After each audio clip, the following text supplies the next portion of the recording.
কিন্তু সবচাইতে বেশি জান্নাতে প্রবেশ করাবে যে আমল, বিষ্ণু বললেন, এক হচ্ছে আল্লাহর ভয়, আরেক হচ্ছে সর্বোত্তম আচরণ। প্রিয় ভাইরা, ইসলামের মেজাজটাকে চিনে নেন, ইসলামের এসেন্সটাকে বুঝে নেন। আমরা ভালো আচরণকে গুরুত্ব দিতে চাই না। অনেক নামাজি লোক দেখবেন, নামাজ পড়তে পড়তে কপালে কালো দাগ ফেলে দিচ্ছে, বাসায় বউয়ের সাথে খারাপ আচরণ করে, খিটখিটে মেজাজের, প্রতিবেশীর সাথে শুধু ঝগড়া, কলিগদের সাথে ঝগড়া, মারামারি, দুঃসম্পর্ক, এরকম আছে না নাই বলেন? আছে না? কিন্তু নামাজি, অনেক বড় হাজি, একদিনও কোরআন তেলাওয়াত মিস হয় না। তো এত আবাদত করেও সে ইসলামের আসল এসেন্সটাকে ধরতে পারে নাই। বিষ্ণু বললেন, সবচেয়ে বেশি জান্নাতে প্রবেশ করাবে যে দুটি আমল, একটি হচ্ছে তাকওয়াল্লাহ, আল্লাহর ভয়, আরেকটি হচ্ছে উত্তম আচরণ, সর্বোত্তম আচরণ। তো আমরা যেন উত্তম আচরণের অধিকারী হই, আমার স্ত্রীর সাথে যেন ভালো আচরণ করি, প্রতিবেশীর সাথে যেন ভালো আচরণ করি, ছেলে মেয়েদের সাথে যেন আমাদের অ্যাটিটিউডটা ভালো থাকে, আচরণটা ভালো থাকে, কলিগের সাথে যেন ভালো থাকে। বিশ্বনবীর আচরণ যেমন ছিল তেমন আচরণ যেন আমরা গড়ে তুলতে পারি। আওয়াজ করে পড়ুন আমিন। শুনুন, আবু দাউদের এক বর্ণনা, বিষ্ণু ইসলাম বলেন, খুব চমৎকার একটি হাদিস, মনোযোগ দিয়ে শুনুন। তিনি বলেন, আনা যাঈমুন বিবাইতিন ফি রাবাদিল জান্নাতি লিমান তারাকাল মিরাআ ওয়া ইন কানা মুহিক্কান। আমি ওই ব্যক্তিকে জান্নাতের আঙ্গিনায় একটা ঘরের গ্যারান্টি দেই যে ব্যক্তি তর্ক করার সময় নিজে হক এটা জেনেও সে তর্ক থামিয়ে দেয়। অনেক সময় হয় না, অনেকে পায়ে পাড়া দিয়ে ঝগড়া করতে আসে, এরকম আছে না নাই? আপনি চুপচাপ দেখবেন একটা বাজে কমেন্টস করতেছে, আবার কমেন্টের নিচে কমেন্ট, আবার গালি, হ্যাঁ আছে না এরকম? বিষ্ণু বলেন, নিজে হক এটা জানার পরেও আর যাতে তর্ক না বাড়ে, যে তর্ক থামিয়ে দেয় জান্নাতের আঙ্গিনায়, তাকে আমি একটা ঘরের গ্যারান্টি দেই। ওবিবাইতিন ফি ওয়াসাতিল জান্নাতি লিমান তারাকাল কাযিবা ওয়া ইন কানা মাযিহান। আর ওই ব্যক্তিকে আমি জান্নাতের মাঝখানে একটা ঘরের গ্যারান্টি দেই যে ব্যক্তি কৌতুক করার সময়ও মিথ্যা পরিহার করে। করতেছে কৌতুক, ফান করতেছে, আর হি ইজ কিডিং, ফান করে, কৌতুক করে, কিন্তু কৌতুকের সময় সে মিথ্যা বলে না। এই স্বভাব যাদের, তাদেরকে আমি জান্নাতের মাঝ বরাবর একটা ঘরের গ্যারান্টি দেই। এরপর বিষ্ণু কি বলে দেখেন, তিনি বলেন, ওয়াবিবাইতিন ফি আ'লাল জান্নাতি লিমান হাসানা খুলুকাহ।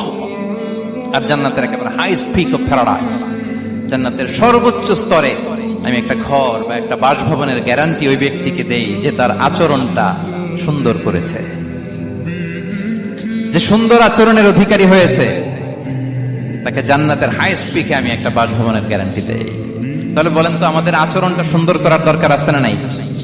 এটা খুব ছোটখাটো একটা আমল, তাই না? কথা বলেন, দক্ষিণ কোরিয়া প্রবাসী ভাইরা আওয়াজ করে বলেন, এটা কি ছোট আমল? দেখলে সালাম দিব, সুন্দরভাবে কথা বলবো, ভালো উইশ করব, হ্যাঁ, হিংসা, জিঘাংসা, অহংকার থেকে মুক্ত থাকবো, খিটখিটে মেজাজের হব না, অলওয়েজ স্মাইলিং ফেস থাকবে আমার, হৃদ্যতাপূর্ণ আচরণ। এই কাজটা কি ছোট আমল? আওয়াজ করে বলেন, এই আমলটা কি ছোট না বড়? প্রিয় ভাইরা, বিষ্ণু ইসলাম সবার সাথে এরকম মাধুর্যতাপূর্ণ আচরণ করতেন, ছোট থেকে বড়, নারী থেকে পুরুষ, বন্ধু থেকে শত্রু, সবার সাথে সুন্দর আচরণ করতেন। এবং তার এই চমৎকার আচরণে মুগ্ধ হয়ে তার অনেক শত্রু মুহূর্তে তার বন্ধুতে পরিণত হয়েছে। বিষ্ণু ইসলামের কাছে যখন কোনো শিশু নিয়ে আসা হতো, তিনি তাহনিক করতেন, হাদিসে এসেছে, সিরায় এসেছে। তাহনিক কি? খেজুর চিবিয়ে খেজুরের মিষ্টি রস লালা সহ বাচ্চার মুখে লাগিয়ে দিতেন। আলেমদের কাছে, অনেক আলেমদের কাছে আসে, আমার কাছে অনেকে এসেছে বাচ্চাদেরকে নিয়ে। তো আমরা এই সুন্নাহর উপর আমল হিসেবে খেজুর চিবিয়ে এর রসটা মুখে ঢুকিয়ে দিয়েছি, বারাকা। বিষ্ণু ইসলামের বারাকা নেওয়ার জন্য আসতো ছোট্ট বাচ্চাদেরকে নিয়ে। মদিনায় যখন সাহাবারা হিজরত করলেন মক্কা থেকে, মুসলিমদের ঘরে সন্তান সন্ততি নাই, বাচ্চা কাচ্চা হয় না। ইহুদিরা টিটকারি করে, এই তো মুসলমানদের সন্তান নাই। সর্বপ্রথম যেই সন্তান হয়েছে তিনি হচ্ছেন আয়েশা রাদিয়াল্লাহু তাআলা আনহার বড় বোন আসমা বিনতে আবু বকরের ঘর উজাড় করে এক সন্তান এসেছে, পুত্র সন্তান, নাম হচ্ছে আব্দুল্লাহ। কি নাম? আব্দুল্লাহ ইবনে জুবাইর। তো আসমা আব্দুল্লাহকে কোলে নিয়ে বিশ্বনবীর কাছে আসলেন। বিশ্বনবী খেজুর চিবিয়ে ওনার লালা মিশ্রিত রস খেজুর সহ মুখে লাগিয়ে দিলেন। তো আসমা সবসময় গর্ব করে বলতেন যে আমার সন্তানের পাকস্থলীতে সর্বপ্রথম যেটা ঢুকেছে এটা হচ্ছে বিশ্বনবীর লালা মিশ্রিত খেজুরের রস। বাচ্চারা আসলে বিষ্ণু তাহনিক করতেন, এবং এটা ল্যাবরেটরিক্যালি প্রুভ, সায়েন্টিফিক্যালি প্রুভ যে বাচ্চার জন্মের পরে এরকম মিষ্টি দিলে, স্পেশালি ডেটস, নির্যাস যদি দেয়া হয় তাহলে এটা তার ইমিউন সিস্টেম বাড়ায়, রোগ প্রতিরোধ ক্ষমতা বাড়ায়, তার ব্লাড সার্কুলেশন বাড়ায়, রক্ত সঞ্চালন বাড়ায়। বিষ্ণুনবী এটা করতেন। অনেক মায়েরা বরকতের জন্য বিষ্ণুনবীর কোলে বাচ্চা দিতেন। অনেক বাচ্চা বিষ্ণুনবীর কোলেই পেশাব করেছে, হাদিস সাক্ষী। ওখান থেকে মাসালা এসেছে, মেয়ে বাচ্চা পেশাব করলে কিভাবে ক্লিন হবে, ছেলে বাচ্চা পেশাব করলে কিভাবে ক্লিন হবে। বিষ্ণুনবী কোলে নিয়েছেন, পেশাব করে দিচ্ছে ভরায়। আল্লাহ। বাচ্চাদের মাথায় তিনি হাত বুলিয়ে দিতেন। যেই বাচ্চার মাথায় বিষ্ণুনবী হাত বুলাতেন ওই বাচ্চার মাথায় খুব বেশি বেশি চুল গজাতো। সুবহানাল্লাহ পড়বেন না? এক ভণ্ড, সেও ছিল নবী দাবিদার, মুসাইলামাতুল কাযযাব। সে নবীকে কপি করত, নবী যা যা করতো তাই করত। তো সেও তার এলাকায় অনেক বাচ্চাদের মাথায় হাত বুলাই দিতে শুরু করলো, যে মোহাম্মদ বাচ্চার মাথায় হাত বুলালে বাচ্চার মাথায় চুল বড় হয়, আমিও তাই করবো। সে বলতো আমিও নবী। সে বলতো নবু আনিস শুনলি ওয়ানিস শুনলাকে মোহাম্মদ, এ মোহাম্মদ নবু তোমার অর্ধেক আমার অর্ধেক।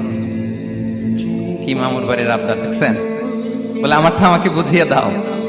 তো নবীকে কপি করতো। বিশ্বনবী কুয়ার মধ্যে লোনা পানির কুয়ায় থুতু ফেললে মুহূর্তে লোনা পানির কুয়া মিঠা পানির কুয়ায় পরিণত হতো। এই বদমাসটা যখন কপি করে থুতু মারছে ওদের এলাকার কুয়ায়, ওটা ছিল মিঠা পানি, ওটা মুহূর্তের মধ্যে লোনা পানির কুয়া হয়ে গেছে। তো বিশ্বনবীকে কপি করে সে তার এলাকার নবজাতক বাচ্চাদের মাথায় যখন হাত বুলিয়ে দিতে শুরু করলো, পরবর্তীতে দেখা গেল ওই বাচ্চাগুলো আজীবন ছিল টাক মাথা। চুল বাড়বে তো দূরের কথা, এদের মাথায় চুলই ওঠে নাই। আল্লাহু আকবার, মুজিজাতুন নবী। বিষ্ণু মাথায় হাত বুলিয়ে দিতেন, বাচ্চাদেরকে চুমু খেতেন। আপনারা বাচ্চাদেরকে কোলে নেবেন, আদর করবেন, চুমু খাবেন, বিষ্ণুবীর সুন্নাহ এটা। বাচ্চাদের সালাম দিতেন। মাঝে মাঝে বাচ্চাদের সাথে মজা করতেন, তাদের সাথে খেলাধুলা করতেন। বাসায় সময় পেলে এটা করবেন, ছেলেমেয়েদেরকে নিয়ে খেলতে নেমে যাবেন। শুধু বাচ্চাদের সাথে ফান করতেন এমন না, ভুল দেখলে শুধরে দিতেন। এক ছোট্ট বাচ্চা কোলে বসে খাবারের প্লেট থেকে এখান থেকে ধরে ওখান থেকে ধরে, তাও বাঁ হাতে। বিষ্ণু বললেন ইয়া গোলাম সাম্মিল্লাহ, বিসমিল্লাহ বলো। কুলবি আমিনি, বাঁ হাতে নয় ডান হাতে খাও। বা কুল মিম্মা ইয়ালিক, আর এদিক সেদিক থেকে নয়, তোমার সামনে যেটা আছে ওইটা খাও। সুবহানাল্লাহ, শুধরে দিতেন। সাদাকার খেজুরের স্তূপ ছিল, জাকাতের খেজুর। হাসান রাদিয়াল্লাহু তাআলা আনহু, বিষ্ণু ইসলামের দৌহিত্র, ছোট্ট মানুষ, হাঁটতে হাঁটতে যে খেজুরের স্তূপের দিকে খেজুর নিয়ে খেলতে যায়, হঠাৎ একটা খেজুর খেতে আরম্ভ করলেন। বিষ্ণু বললেন কেখ কেখ, থামো থামো, ওয়াক থু থু। আমরা যে বাংলা ওয়াক থু বলি, এটার আরবি হচ্ছে কেখ। এই নানা ভাই রাখো রাখো রাখো। আলা তাআলাম ইন্না লা নাকুলুস সাদাকাহ, নানা ভাই তুমি জানো না আমরা হাশমি খানদানের, আমরা সাদাকার মাল খেতে পারি না। আঙ্গুল ঢুকিয়ে মুখ থেকে খেজুর বের করে দিলেন। সুবহানাল্লাহ। এভাবে ছোট্ট বাচ্চাদের ভুলগুলো শুধরে দিতেন, কারেকশন করতেন। সুনানে নাসাইতে এসছে, কেন রাসূলুল্লাহ সাল্লাল্লাহু আলাইহি ওয়াসাল্লাম ইয়াজুরুল আনসার, তিনি যখন আনসারীদেরকে ভিজিট করতে যেতেন, ফায়ুসাল্লিমু আলা সিবিয়ানিহি, আনসারী বাচ্চাদেরকে সালাম দিতেন। আপনারা বাচ্চাদের সালাম দেন তো নাকি? নাকি বাচ্চাদের সালামের জন্য বসে থাকেন? অনেকে মনে করে যে আমি মুরব্বী হাজী সাহেব, 80 বছর বয়স, আমি তো শুধু সালাম পাবো, আমি দিব কেন? এরকম একটা ভুল ধারণা আছে না? সালাম শুধু ছোটরা দিবে, ব্যাপারটা কি এমন না? ছোটরা বড়দের দিবে, বড়রা ছোটদের দিবে, সবাই সবাইকে দিবে, ঠিক কিনা বলেন? ইনশাআল্লাহ বলেন সবাই। ওয়ায়ামসাহু বিরুসিহিম, বাচ্চাদের মাথায় হাত বুলিয়ে দিতেন। ওয়ায়াদউ লাহুম, তাদের জন্য দোয়া করতেন। তাহলে বিশ্বনবীর বাচ্চাদের সাথে আচরণ, ডিলিংস, ইন্টারঅ্যাকশন কেমন ছিল বুঝতে পেরেছেন? একবার এক নামাজে ওনার নাতিদেরকে নিয়ে হাজির হলেন, হাসান হুসাইন রাদিয়াল্লাহু আনহুমাকে। তো নামাজের এক সিজদায় বিশ্বনবী এমন লম্বা সময় সিজদায় পড়ে রইলেন, মাথার উঠান না। মুসল্লিরা তো অবাক, সাহাবারা ভাবলেন হায় রে, নবীজি অসুস্থ হয়ে গেলেন নাকি, অথবা ওহী নাজিল হলো নাকি। নামাজ শেষে সাহাবারা জিজ্ঞেস করলেন ইয়া রাসূলুল্লাহ, আপনি কি অসুস্থ হয়েছেন নাকি ওহী নাজিল হচ্ছিল? এত লম্বা সিজদা দিতে তো কখন দেখি নাই। বিশ্বনবী বললেন না না, কুল্লুন যালিকা লাম ইয়াকুন, কোনটাই না, বরং ওয়ালাকিন নাবনি ইরতাহালানি, আমার নানা ভাই হাসান হুসাইন সিজদারত অবস্থায় আমার পিঠের উপরে উঠে বসেছিল। ফাকারিহতু আন উআজ্জিলাহু হাত্তা ইয়াকদিয়া হাজাতা, আমি উঠে গেলে তাদের ডিস্টার্ব হবে, এজন্য সিজদায় পড়েছিলাম। যতক্ষণ তাদের পিঠে উঠে খেলতে মনে চেয়েছে তারা খেলেছে, তারা নেমেছে, তারপরে সিজদা থেকে মাথা উঁচু করে দাঁড়িয়েছে। সুবহানাল্লাহ। তো আমরা কাঁধে নিয়ে খেলবো তো দূরের কথা, আমরা অনেকে বাচ্চাদেরকে মসজিদে দেখলেই রেগে যাই, আছে না নাই? অনেক মুরব্বীরা আছে মসজিদে বাচ্চা দেখতে পারে না, দেখেন হ্যাঁ, খিটখিটে মেজাজের হয়ে যায়, রিয়্যাক্ট করে।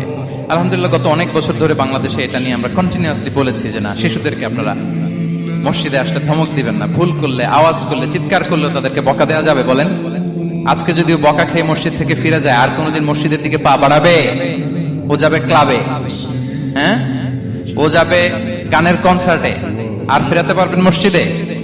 আর আসবে না। খবরদার, আপনার একটা ধমকের কারণে মসজিদমুখী কোনো শিশু যেন অন্যদিকে না যায়।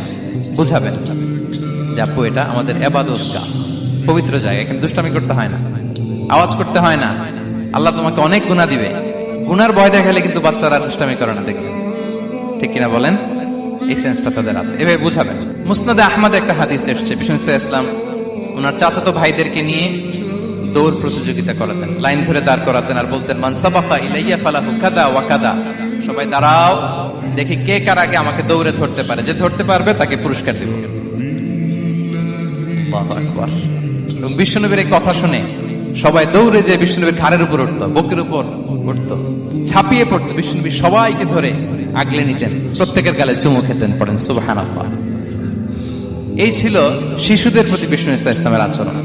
তো আমরা এরকম আচরণ করি কিনা? আমাদের আচরণটা আমাদের বাচ্চা, আমাদের আত্মীয় স্বজনের ছোট ছেলে মেয়ে, আমরা কোথাও শিশুদেরকে যদি দেখি, আমরা তাদের সাথে কিভাবে আচরণ করি একটু মিলিয়ে নিন। কার আচরণ কেমন, এরকম করেন কিনা আমি আর জিজ্ঞেস করতে চাইলাম না, জাস্ট আস্ক ইউরসেলফ, নিজেকে জিজ্ঞেস করুন যে আমরা আমাদের বাচ্চাদের সাথে এরকম আচরণ করি কিনা। সাহাবারা তো সবচাইতে বেশি বিষ্ণুনবীর সঙ্গ পেয়েছেন, তাই না? তাদের সাথে কেমন আচরণ ছিল?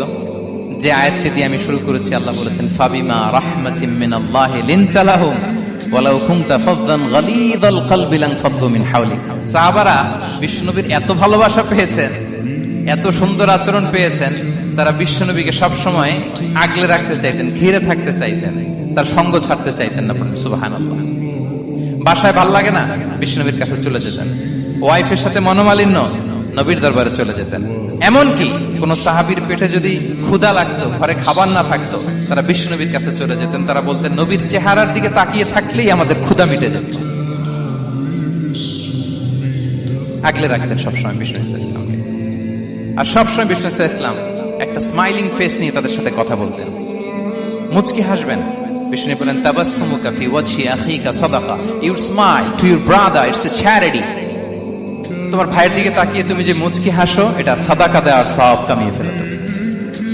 এবং সাহাবারা বলতেন মা রাআইতু আহাদান আকসারা তাবাসসুমান মিন রাসূলিল্লাহ সাল্লাল্লাহু আলাইহি ওয়াসাল্লাম। বিশ্বনবীর চাইতে বেশি কাউকে আমরা কোনোদিন মুচকি হাসি দিতে দেখিনি। মুচকি হাসেন তো আপনারা? মুচকি হাসবেন, হাসলে যদি সাদাকার সওয়াব হয় তো আমরা মুখ গোমরা করে রাখবো কেন? দেখবেন যিনি মুচকি হাসে তাকে সবাই পছন্দ করে, আর যিনি গোমরা মুখ থাকে তারা দেখতে ভালো লাগে। আমার ভালো লাগে না, আপনাদের লাগে? হাসি কিন্তু সংক্রামক, ইতিবাচক ভাবে সংক্রামক। আপনি হাসলে দেখবেন হেসে হেসে কথা বলে, যার সাথে বলতেছেন তার একটা হাসি। আপনি গোমরা মুখ থাকলে ওই ব্যক্তিও গোমরা মুখ, ঠিক কিনা বলেন? এবং মুচকি হাসলে স্বাস্থ্য ভালো থাকে, মানসিক স্বাস্থ্যের সাথে এটা সম্পর্ক আছে। দেখেন বিষ্ণু ইসলাম কেমন কনসিডারেট ছিলেন। বিশ্বনবী যদি কারোর সাথে মুসাফা করতেন, ভাই হাত মিলান তো, এই যে ওই লোক হাত সরানোর আগে বিশ্বনবী হাত সরাতেন না। যখন উনি হাতটা টান দিতেন তখন নবী হাত টান দিতেন। কারোর সাথে কথা বলার সময় এইভাবে আর চোখে তাকাতেন না, এইভাবে না। কথা বলতে হইলে ঘুরে তার দিকে হয়ে তাকে সম্মান দিয়ে, রেসপেক্ট দিয়ে কথা শুরু করতেন। কেউ কোনো গুরুত্বপূর্ণ কথা কানে কানে বলতে চাইলে তিনি কথা শেষ না হওয়া পর্যন্ত মাথা সরাতেন না। সুবহানাল্লাহ, আসতে বলেন। আল্লাহু আকবার, আল্লাহু আকবার। একটু মিলিয়ে নেই, আসলে কি আমরা পারি এত চমৎকার আচরণ উপহার দিতে? কতটা কনসিডারেট ছিলেন দেখেন। এক বেদুইন, অক্ষর জ্ঞানহীন মানুষ, সভ্যতার ছোঁয়া তার মধ্যে লাগেনি।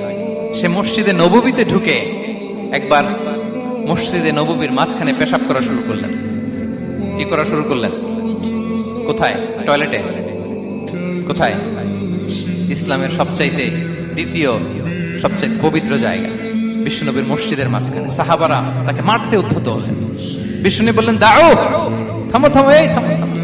কারণ প্রস্রাব করার সময়, টয়লেট করার সময় হুট করে কাউকে ধমক দেওয়া যায় না, ডাকা যায় না, দরজায় বড় নক করা যায় না, করলে তার ক্ষতি হতে পারে, এটা করবেন না। বিষ্ণু বললেন দাও ওয়া হারিকু আলা বাউলিহি সাজলান মিন মা, এই রাখো রাখো, বেচারাকে পেশাব করতে দাও, করতে দাও, করতে দাও। পেশাব করতে দাও। সে পেশাব শেষ করলো, বিষ্ণু বললেন এক বালতি পানি ঢেলে দাও। এই এক বালতি পানি বালুতে মিশে জায়গাটা পরিষ্কার হয়ে যাবে। এরপর বিষ্ণু ইসলাম বললেন ফাইন্নামা বুইসতুম মুয়াসসিরিন ওয়ালাম তুবআসু মুআসসিরিন, তোমরা এত কঠোর হচ্ছ কেন? আল্লাহ তো তোমাদেরকে কঠোর করে পৃথিবীতে পাঠাননি, সহজপন্থী করে আল্লাহ তাআলা আমার এই উম্মতকে পৃথিবীতে পাঠিয়েছে। পড়েন সুবহানাল্লাহ। দেখেন কত চমৎকার আচরণের ছিলেন। এবং পরে লোকটাকে বুঝিয়ে বললেন, সে কালিমা পড়ে মুসলমান হয়ে গিয়েছে। আল্লাহু আকবার। এই ছিল বিষ্ণু ইসলামের ইন্টারেকশন সাহাবাদের সাথে। এবং সাহাবাদের জন্য তিনি দোয়া করতেন প্রাণ ভরে। প্রিয় ভাইরা, দোয়া চাওয়া, দোয়া করা দুটোই সুন্নাহ। প্রাণ ভরে তিনি সাহাবাদের জন্য দোয়া করেছেন। বিষ্ণু ইসলাম একবার ওয়াশরুম সেরে এসে দেখলেন কে যেন অজুর পানি রেখে গিয়েছে। জিজ্ঞেস করলেন কে রেখেছে? বলা হলো আব্দুল্লাহ ইবনে আব্বাস রেখে, ছোট্ট আব্দুল্লাহ। বিষ্ণু ইসলাম খুশি হয়ে গেলেন, হায় রে, সে কিভাবে খেয়াল করলো? আমি এখন ওয়াশরুম থেকে আসলে তো আমার অজুর পানি লাগবে। খুশি হয়ে একটা দোয়া করলেন তার জন্য। তিনি বললেন আল্লাহুম্মা ফাক্কিহহু ফিদ্দীন ওয়া আল্লিমহু তা'বীল, মানে হে আল্লাহ, আপনি তাকে দ্বীনের জ্ঞান দেন এবং কোরআনের ব্যাখ্যা তার শিক্ষা দেন। বিশ্বনবীর এই দোয়া এমন ভাবে কবুল হয়েছে, এই আব্দুল্লাহ ইবনে আব্বাস যত মুফাসসির পৃথিবীতে আসবে সকল মুফাসসিরদের সম্রাট হিসেবে আল্লাহ তাকে কবুল করেছেন। বিশ্বনবীর দোয়া তারা পেয়েছেন। উম্মে সুলাইম রাদিয়াল্লাহু তাআলা আনহা, আনাস রাদিয়াল্লাহু তাআলা আনহুকে নিয়ে আসলেন। বললেন নবী হে, আপনি এসেছেন, আমরা যে এত খুশি মদিনাবাসী, সবাই দেখে আপনার হাতে কিছু না কিছু হাদিয়া দেয়, আমি কি দিব? কিছু দেয়ার নাই, কিছু দেয়ার নাই।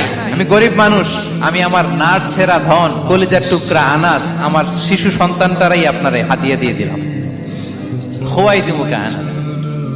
নবী হে, সে আপনার ছোট্ট খাদেম হবে, আপনার কাজ করে দিবে। উদুল্লাহ আলাহ, আপনি তার জন্য একটু দোয়া করেন। বিষ্ণুনবী দোয়া করলেন। কি দোয়া করলেন? আল্লাহুম্মা আকসির মালাহু ওয়া ওয়ালাদা, আল্লাহ আনাসের সম্পদও বাড়ায় দাও, ওয়া ওয়ালাদা, তার সন্তানও বাড়ায় দাও। দেখেন এই দোয়ার কি বরকত। এই দোয়ার বরকতে আনাস বলে মদিনাতে যত খেজুর বাগান ছিল সবগুলো খেজুর বাগানে বছরে খেজুর হতো একবার, কিন্তু নবীর দোয়ার বরকতে আমি আনাসের বাগানে খেজুর হতো বছরে 2 বার। আর ওনার সর্বসাকুল্যে ছেলে মেয়ে ছিল, কোন বর্ণনায় 78 জন, কোন বর্ণনায় 80 জন। আমাদের পুরো বংশে আছে 80 জন। কথা বলেন, আপনার পুরো গোষ্ঠীতে 80 জন আছে? ওনার শুধু ছেলে মেয়ে, একজনের ছেলে মেয়ে কয়জন? 80 জন। বিষ্ণুনবীর দোয়া কি ইন্টারেকশন দেখেন। একজন ট্রু লিডারের কি বৈশিষ্ট্য। তিনি সাহাবীদের ভালো গুণ দেখলে তাদেরকে উৎসাহিত করতেন, ইন্সপায়ার করতেন, প্রশংসা করতেন। আবু মুসা আল-আশআরী রাদিয়াল্লাহু তাআলা আনহু, তিনি রাত জেগে চমৎকার কণ্ঠে তেলাওয়াত করতেন। একদিন তার ঘরের পাশ দিয়ে বিষ্ণুনবী যাচ্ছিলেন। পরের দিন বললেন, আবু মুসা, আমি কিন্তু তোমার কণ্ঠ শুনেছি, বড় সুরেলা গলা তোমার। লাকাত উতিতা মিজমারান মিন মাজামিরি আলি দাউদ, দাউদ নবীর গলায় আল্লাহ যে সুরের ঝংকার দিয়েছেন, এই উম্মতের মধ্যে আল্লাহ তোমার গলায় সেই সুরের লহরী ঢেলে দিয়েছেন।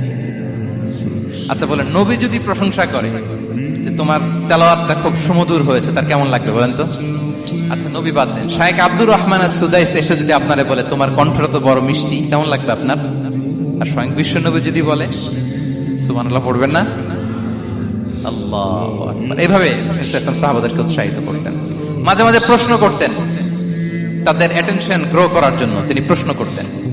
একবার বলেন দেখি, কে বলতে পারে ইন্না মিনাশ শাজারি শাজারা লা ইয়াসকুতু ওয়ারাকুহা মাসালুহা মাসালুল মুমিন, একটা গাছ আছে, এই গাছের পাতা ঝরে না, এর দৃষ্টান্ত মুমিনের দৃষ্টান্ত। কে পারো দেখি?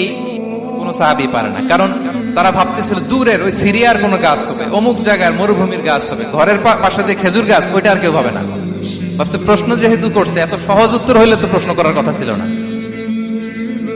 তারা এইটা বলে, ওইটা বলে, ক্যাকটাস, গুলমলাতা, ওই গাছ। নবী বলে না, ইন্নাহা আন-নাখলা, এটা খেজুর গাছ। কি গাছ? তো আব্দুল্লাহ ইবনে ওমর তখন খুব ছোট, তিনি মনে মনে ধরে ফেলছিলেন, কিন্তু ভয়ে বলে না।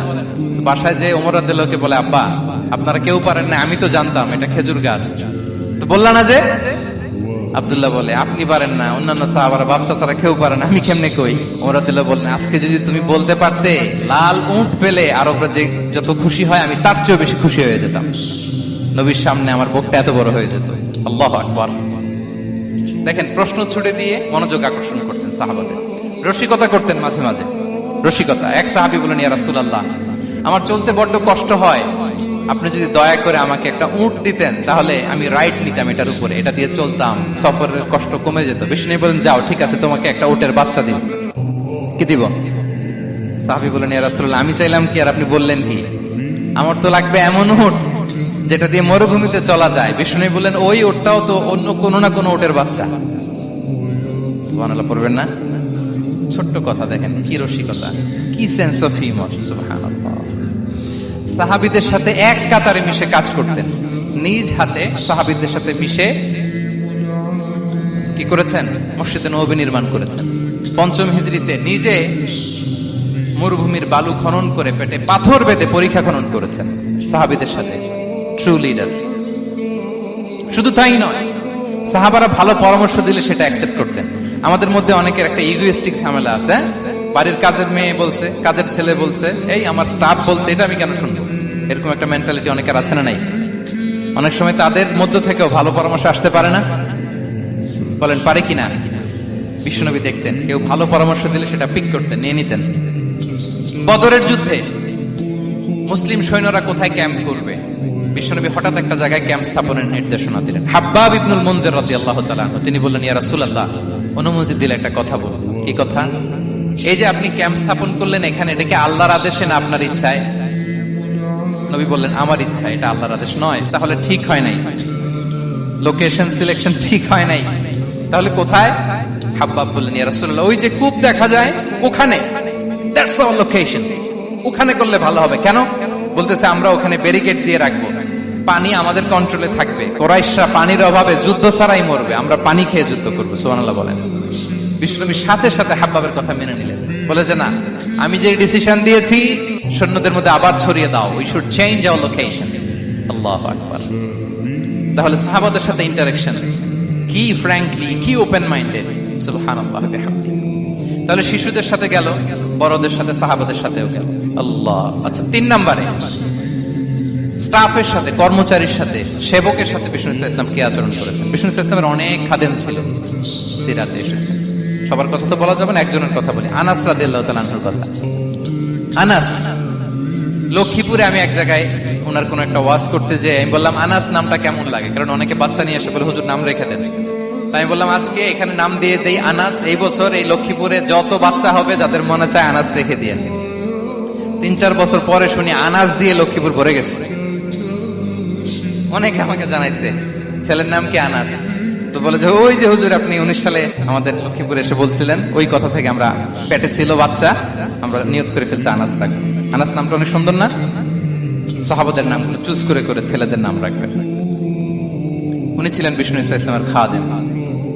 কোনদিন তিনি কোন ওনার স্টাফকে, সেবককে, খাদেমকে মারধর করেন নাই, কোনদিন না। আমরা তো পান থেকে চুন খসলে, আল্লাহ, বাংলাদেশে ওই যে লোহার খুন্তি গরম করে কাজের মেয়ের পিঠে শাকা দেয়া হয়, এরকম আছে না নাই? ডাকাত বলেন। মানবাধিকার কর্মী, আবার নারী আন্দোলনের বড় নেত্রী, কিন্তু ঘরের ভেতরে দেখা যায় তার আসল চরিত্র। কারো আসল চরিত্র যদি জানতে চান, কয়েকটা জায়গায় নক করলে জানা যায়। এক হচ্ছে তার বউ, তার ব্যাপারে কি বলে, তার স্ত্রী। এরপর তার ড্রাইভার কি বলে, তার ঘরের কাজের মহিলাটা কি বলে। এদের কাছে নক করলে আপনি বড় সাহেবের আসল তথ্য পেয়ে যাবেন। কথা বুঝতে পেরেছেন? আনাস রাদিয়াল্লাহু তাআলা আনহু বলেন, খাদিমতুন নবী 10 সিনিন ফামা ক্বালা লি উফ ফামা ক্বালা লি লিমা সানা'তা ওয়ালা লিমা লা সানা'তা। আমি 1 বছর 2 বছর নয়, 10 বছর বিশ্বনবীর খাদেম ছিলাম। আওয়াজ করে বলেন তো, কয় বছর? একদিনের জন্য আমার কোনো কাজে বিরক্ত হয়, উফ, ইস, আরে, বিরক্ত হয়ে আমরা এগুলো বলি না? একদিনের জন্য বলে না, একদিন, একটি মুহূর্তের জন্য। এই 10 বছরে একটিবারও পেয়ারা নবীজি বলেন নাই, আনাস এটা কেন করলে? একবারের জন্য বলে নাই, আনাস এটা করলে না কেন? একবারের জন্য তিনি বলেন। আনাস রাদিয়াল্লাহু তাআলা আনহু বলেন, একদিন একটা কাজে, সম্ভবত জুব্বা আনতে আমাকে বিষ্ণু পাঠিয়েছিলেন। আমি ছোট মানুষ, জুব্বা আনতে যে ভুলে আমি মদিনার বাচ্চাদের খেলা দেখতে আরম্ভ করলাম। বাচ্চারা রাস্তায় খেলাধুলা করে না? বিশ্বনবী যেটা আনতে পাঠিয়েছে ওইটা না এনে ভুলে, ছোট মানুষ তো, সেও দাঁড়িয়ে দাঁড়িয়ে মদিনার ছেলে মেয়েদের খেলা দেখতেছে। এখন সময়ের পর সময় যায়, ঘন্টার পর ঘন্টা যায়, আনাস তো আর আসে না জুব্বা নিয়ে। বিষ্ণু ভাবলেন, হায় রে, আনাস মনে ভুলে গেছে, যাই নিজের কাজ নিজেই করে নিয়ে আসি। বিষ্ণু বেরোলেন, বেরোই দেখে ওই তো আনাস, আমার আনাস বাচ্চাদের সাথে খেলা দেখতেছে। আমরা হইলে কি করতাম? আমরা হইলে কি? মাইর, ওই যে ডাইরেক্ট মাইর। আল্লাহ আজকে তোর একদিন কি আমার একদিন না। বিষ্ণুনবী গেলেন, তিনিও বাচ্চাদের সাথে খেলা দেখতে শুরু করলেন, কিছুই বললেন না, শুধু আলতো হাতে আনাসের পিঠে হাত রাখলেন, ঘাড়ে আলতো হাতে। বিষ্ণুনবীর হাতটা রেশমের চেয়েও সফট ছিল। হাত রাখলেন, হাত রাখাতে আনাস রাদিয়াল্লাহু তাআলা আনহু ফানাযারতু ইলাই, তিনি বললেন আমি পিছনের দিকে তাকালাম, বিষ্ণুনবীর দিকে আমি তাকালাম, হঠাৎ করে দেখলাম যে বিষ্ণুনবী। তাকানোর পর পর আমি ভয় পেয়ে গেলাম, কিন্তু বিষ্ণু সাল্লাল্লাহু আলাইহি ওয়াসাল্লাম ধমক দেয় নাই, কিরে আনাস তুই এখানে, এটাও বলে নাই। তাকালাম, ওয়া হুয়া ইয়াদহাক, তিনি একটা মুচকি হাসি দিলেন। বললেন আনাস তোমাকে না কাজে পাঠিয়েছিলাম, এখানে কেন? আনাস বলে ইয়া রাসূলুল্লাহ ক্ষমা করে দেন, আমি যাচ্ছি। আনাস বলে বিশ্বনবীর সেদিনের মুচকি হাসির শাসন মরার আগের দিন পর্যন্ত আমার এই সোজা রাস্তায় রেখেছে। ভাইরা আমার, শাসন করতে জানলে পিট্টি দেয়া লাগে না, ধমক দেয়া লাগে না, মার দেয়া লাগে না। শাসন করতে জানলে একটা মুচকি হাসি দিয়ে শাসন করা যায়। এবার জানবো স্ত্রীর সাথে আচরণ। স্ত্রী যার সাথে আমার সম্পর্ক খুবই গভীর, খুবই মজবুত, তার সাথে কেমন আচরণ ছিল। সিরাতে অনেক কথা এসেছে, আমাদের সময় নেই, সংক্ষেপে বলি। স্ত্রীদের তিনি আগে সালাম দিতেন, মসজিদ থেকে ঘরে পৌঁছে দিতেন, ঘরের কাজে সহযোগিতা করতেন, ওটে ওঠার সময় হেল্প করতেন, মাঝে মাঝে স্ত্রীদের পরামর্শও নিতেন। আপনারা এগুলো করেন তো? করেন? এই যে আওয়াজ নাই, পেছনে কিন্তু ভাবিরা বসে আছে সবাই। উল্টা পাল্টা বললে এখানে উইটনেস আছে, খবর আছে আজকে। এগুলো করেন? করেন? করতে হবে। আমরা যেন সুন্দর আচরণ করে বিশ্বনবীর শেখানো পন্থা এরকম মাধুর্যপূর্ণ আচরণের অধিকারী হয়ে ফি আ'লাল জান্নাতি গরাফা, বিষ্ণু বলেছেন জান্নাতের সর্বোচ্চ স্তরে তারা অ্যাপার্টমেন্ট পাবে, ওই অ্যাপার্টমেন্টের অধিকারী যেন আমরা হতে পারি। আল্লাহ তৌফিক দান করুন।